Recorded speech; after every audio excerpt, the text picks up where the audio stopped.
À la une également, la lutte contre l'État islamique. Interpol aurait fourni aux services de renseignement européens l'identité d'une centaine de djihadistes soupçonnés d'avoir été entraînés à mener des opérations suicides en Europe. De quoi aider considérablement les forces antiterroristes. Nous avons suivi le quotidien de l'une d'elles, en Tunisie, pays frappé par des attentats en 2015. C'est la première fois que ces unités spéciales, l'équivalent de notre GIGN, acceptent d'être filmées. Un document rare signé Annie Bazar, Sharif Souari. Nous sommes quelque part dans la banlieue de Tunis. Ce commando de la garde nationale, d'une trentaine d'hommes, s'apprête à entrer en action. Sa cible, des personnes soupçonnées de terrorisme. Un homme est interpellé. D'après les forces spéciales, c'est un rabatteur au service des islamistes radicaux. On cherche des armes ou toute autre chose, mais également des individus suspects qu'ils pourraient cacher. Il est 22 h, l'opération se poursuit. Le commando s'enfonce dans les ruelles du quartier où plus de 500 hommes sont fichés pour radicalisme. L'un d'entre eux est arrêté. Est-ce qu'on peut parler d'un petit Molenbeek? C'est un grand Molenbeek, c'est pas un petit.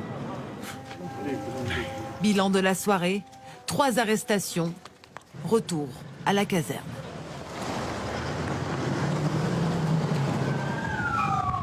Nous voilà à présent dans le centre d'entraînement des forces spéciales qui nous accueille exceptionnellement. Pour ces opérations très complexes, un savoir-faire et des entraînements incessants sont nécessaires.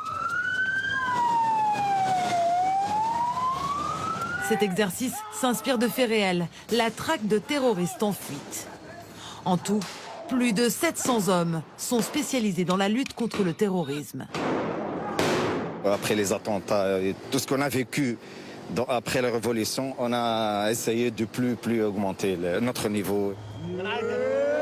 Certains de ces hommes sont intervenus lors de l'attaque sur la plage de Sousse il y a 2 ans. 38 touristes avaient alors péri. Nous partons maintenant à quelques kilomètres de Tunis, sur la base de Bir Bourakba.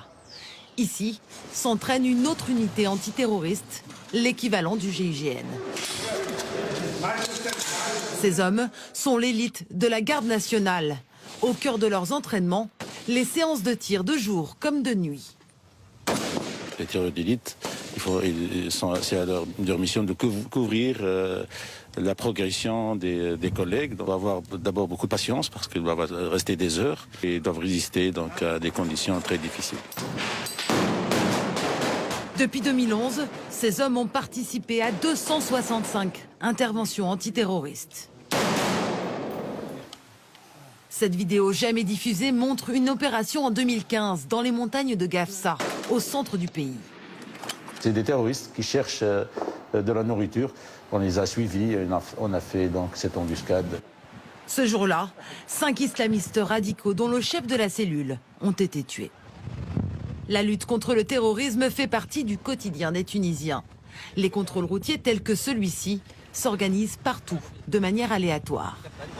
Ils vérifient pratiquement toutes les voitures. Et vous savez ce qu'ils cherchent? Oui, ils cherchent les terroristes. Cette unité est spécialisée dans la surveillance de l'autoroute. Chaque jour, elle saisit des marchandises de contrebande qui parfois financent le terrorisme. Celle-là, c'est une voiture tunisienne, elle est pleine de cigarettes tunisiennes.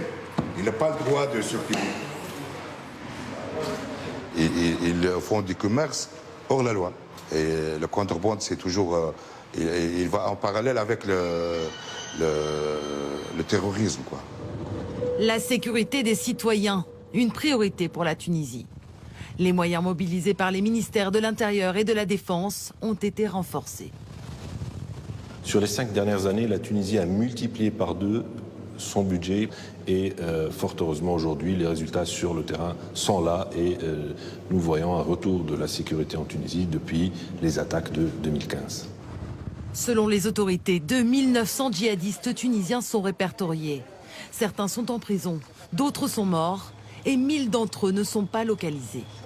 Mission de toutes les forces antiterroristes du pays, les appréhender.